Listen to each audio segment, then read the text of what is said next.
Tax administrations now operate in an end-to-end digital environment. But revenue risks are evolving, faster, broader, and harder to contain.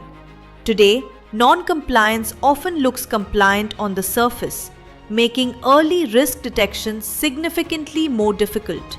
Digitization was step one. But high-volume fragmented data without intelligence can't guide enforcement or prevent revenue leakage. That's why a unified risk intelligence engine is critical, purpose-built for government tax administrations.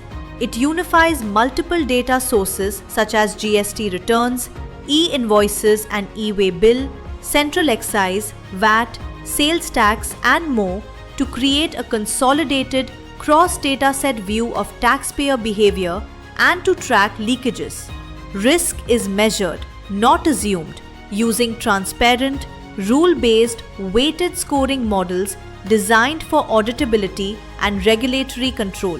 Each taxpayer is assessed across compliance behavior, fraud indicators, leakage patterns, sectoral risk, and behavioral anomalies. Authorities get drill-down visibility from risk profiles to entire spectrum of taxes and taxpayer-level insights. Audit selection becomes conformative and focused. Risks are predictive and flagged earlier, and reviews are guided by data-backed prioritization. This will enable foresight into tax leakages. A unified case management layer enables assignment, tracking exposures and risks, escalations, and closure, linking insight directly to action over a period of time. The result? Higher revenue confidence, smarter enforcement decisions, and a future-ready tax system built for digital governance.